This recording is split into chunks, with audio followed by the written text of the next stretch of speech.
What's up, everyone? It's me, Daniel, with VintageMagic.com. We've been having a great weekend start. I want to do this video because I spent a lot of time in the car, and a lot of times I do a lot of thinking and a lot of great ideas for business and also conversations I have with clients on the phone.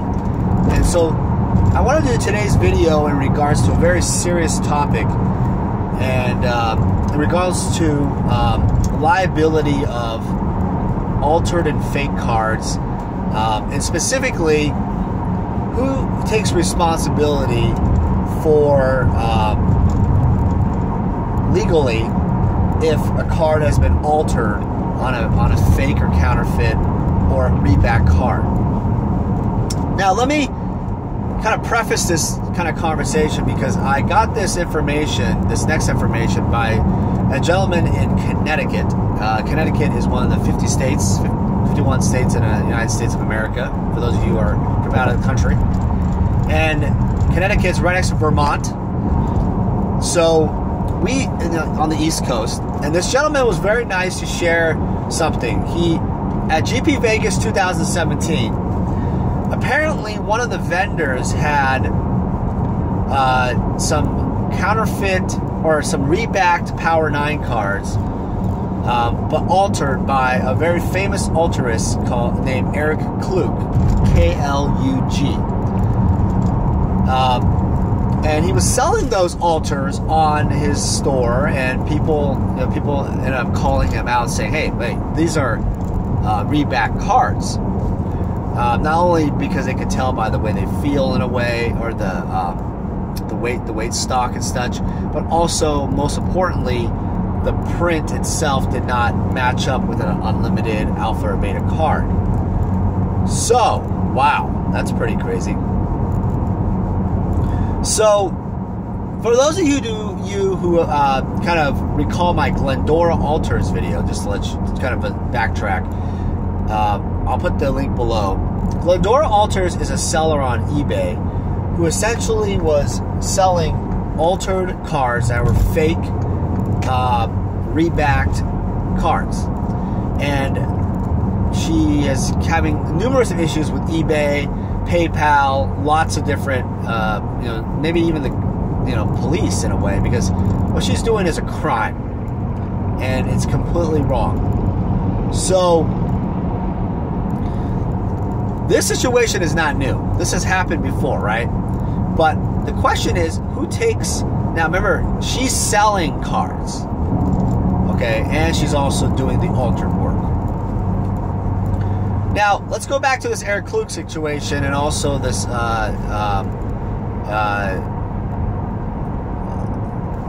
what do you call it? This vendor, I'm sorry. And I'm not going to reveal the vendor because I don't want to start going back and forth and causing a crap fit, because I haven't verified the information in terms of the cards. But I want to share with you guys as a news and kind of what I hear around the industry. And this particular source is definitely very credible. He's definitely been around the area, named all the right players of the situation. Me personally did not go over there and look at the cards at the show, but I find this source that it doesn't sound like a make-believe story. So, long story short, this particular cards become, they were, this vendor kept saying, hey, they're real unlimited cards that have been altered by Klug. And basically, after being exposed, apparently his business is suffering and his social media presence is down or something. There's a lot going on there. So, all right, so let's get to the meat and potatoes of what's going on. You got the information. Now, I want you guys to obviously put some comments below of what you guys feel of how this should work out. But the two main points I want to point out are, if you are an alterist, first question, alterist, do you think that you are liable financially if the work that you do is sold by you? Meaning you bought some cards, fake or real, whatever, knowing or unknowing, and you basically sell on eBay, and then you alter the cards, obviously, painted them, whatever, extended the art, made a little, snowman, whatever you want to do, but you consider it real Magic Gathering card. Are you liable financially for that?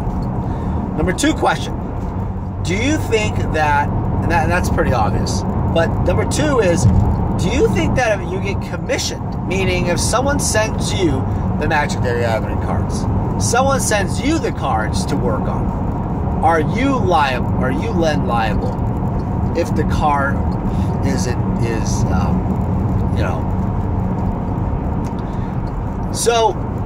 but you're not selling the card, you're just commissioned to do the card.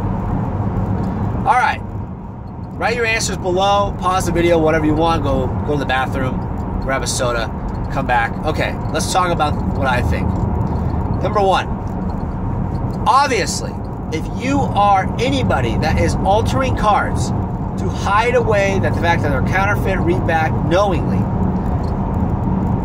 you are a scumbag. Seriously, that is wrong, that is fucked up, etc.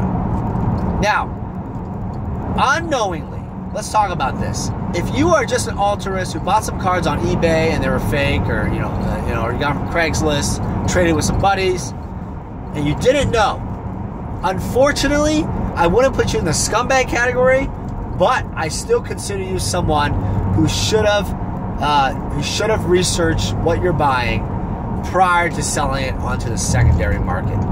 So you're not a scumbag, but you're already guilty by association. That's what's called. Guilty by association. Unfortunately, even if let's say you were arrested for rape, okay, but you were never convicted of rape, you still have a social stigma to you that you were arrested for rape, being accused of rape. And that's the hard part, is there's a legal term for this. You guys probably help me, but if your image is at risk, right? So I think it's like defamation. I think that's the right word. I wonder if that's the same term used for this situation.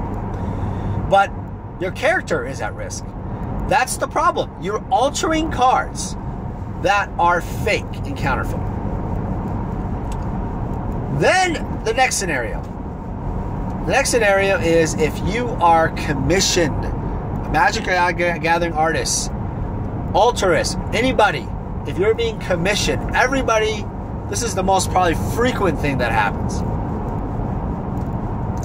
Is a Magic Gathering artist, or are other people basically liable for this? First off, let me explain to you how this process works a little bit. A Magic Gathering artist or altarist would, make a snowman or Iron Man, Spider-Man, whatever they want to do, right? To make the card more special, more personalized for someone. For someone else's card, essentially. But in the case of alters, there are some people that alter cards, the cards they alter, that are so amazing, like the quality is so amazing and rare that the value could exceed even, 10 times the value if it was such a good alter by a famous artist. So that leads to the whole point, is that if you have an altarist, in the sense of Eric Klug, who's very, very, by the way, I've done business with him, very professional, very communicative, excellent work. I will always continue to do business with him. But should he take the time to be the counterfeit guy and inspect the cards? Now, this guy in Connecticut that I talked to about this, he thinks that the alterists are not supposed to be inspecting the cards, and that's not their fault. But I would respectfully disagree with that, because they are still at fault by not protecting themselves. And what I mean by that is I've come to the conclusion that you need to have a non-disclosure form. Look that up, non-disclosure, where basically you're saying that you are not held liable financially or anything by not only if the card is authentic or not authentic, the card has been cut or altered or rebacked, and also not held liable for a condition. Because here's the trick, I've kind of thought about this. When an altarist works on the cards, some altarists are very clean with their cards, some altarists are not very clean with their area, thus causing paint and dirt and crap on the edges of the card. Well, if you don't have a form signed by both parties and dated and printed, then you're not getting any type of acceptance from the party that gave you the card. Meaning, I send the card to Eric Klug, and let's say theoretically Eric Klug paints the borders into pink, and it's damaged. And obviously, I'm going to complain, and I'm going to, whatever, right? This is obviously all hypothetical. What's protecting Eric Klug? Nothing. And what's protecting me? Well, nothing really. And it's just like a back and forth thing. But in the case of this situation, how is Eric Klug in court protected that the card is not, he's painting on a counterfeit surface? How is he protected about condition, right? It's a little different because Eric Klug did not sell the card directly on eBay or whatever. He's just painting it for someone. So this brings up the topic of why it's very important that magic artists and altarists take a look at this. Also, because the words are guilty by association. Guilty by association. The problem here is that if you alter these cards and you basically just, they sell in the secondary market. People buy them to play with them, to trade with them, whatever. You're guilty because you're doing work on something, and not that you're guilty as in you're actually fraudulently did this to the card. You're guilty because that your name, your brand, right, your art is on a fake surface, fake product. And I took me, I've been thinking about like examples, how would I associate this in the real world and stuff like that. But it's kind of like, like maybe this might be a good example. Like, what if you're an artist and you you draw a painting on canvas, oil on canvas. So you say the medium was oil, and then it was a canvas surface. But let's say you basically, not even knowing, like let's say the manufacturer screwed it up and it was a sheet of metal that was in the canvas. So it's a metal on like a metal surface instead. But you really didn't even know that. Let's say you didn't even know that. And let's say the paints that you're using, you thought were oils, actually had some other composites inside, making it more like mixed media. Okay, now here's the problem. If you go to an art gallery and you purchase an oil on canvas painting, and then it was actually metal on some other medium, whatever, the buyer has the right to say something because they've spent all this money on something that the surface, it was misrepresented. See what I'm saying? Even though the art is still beautiful and it's still there, they still have the right to fight their money back, and they have the right to get upset and to obviously call this person out, and then social media could blow up if it's a famous enough artist, and it could be a shit storm, just like this card shop owner, right? Who has an issue where he's, he's just selling the cards. Imagine, in the case of painting them too, right? So it really becomes a situation of your name, your brand. And I have to say that the magic artists need to consider putting some type of disclosure at the GPs, something where they are saying, hey, look, I am not legally liable for any of the work here, that, in the sense that the card is authentic, fake, altered, reproduced, proxy, reback, whatever. And then also, I'm not liable for the condition of the cards.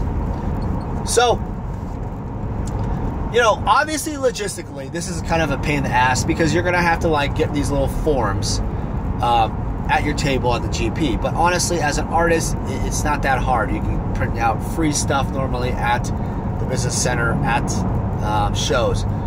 But my bigger concern mostly is people like who are just general altruists doing this for fun, etc. They're the ones that it's going to be very difficult, because if you think about it, a casual altruist is not going to whip out a bunch of forms. They're just doing it to make some side money, to help friends out. The saddest part about this is the collector, is the player. The person that in the end of it all, they end up buying these freaking cards, they put them in their decks, they think they're real, and what happens? In fact, they're all freaking fake. Or, you know, counterfeit, whatever. So, what did you guys think? What do you guys think about this scenario? Seriously, if you guys didn't put the comments below, tell me what you guys think. I want to know how you guys feel, because it really is a very interesting topic. It's a very sad situation for Magic, in a sense that people would actually do this. Seriously, do this and get away with it. Now, I will end the video like this, that I have a great relationship with Eric Klug. I respect him a lot. I do not think Eric Klug is legally at fault in this case. But I do believe that there needs to be looked at, you know, like, there needs to be looked at a process in which Magic artists and altruists who are doing this professionally, especially for a job, like main income. I think Eric Klug, this is professionally as his main income. That he needs to consider that the surfaces and the canvases that you're working on, the cards, are indeed real in what they are. Otherwise, you also have to put a disclosure out there too. Alright guys, it's Daniel with VintageMagic.com. Thanks again for watching. This is the first of many other videos like this. I hope you guys enjoy this type of video. If you don't, tell me. But it's kind of like equivalent of Rudy's sorting of his cards. I was thinking about doing something like that. I may or may not in the future, but I definitely will be doing more of these card videos, because I think they have, you know, a lot of, you know, information where you can just put there, you know, put it on YouTube while you're just driving yourself and get a lot of information. So I appreciate the feedback. I appreciate the support from all my Patreon members and patrons, and also people that are looking at the Patreon. It's a great way to get deals on packs and cards and singles, and to support the channel. It allows me to do more and more videos and spend time on content. All right, guys, take care. Have a great weekend. Take care.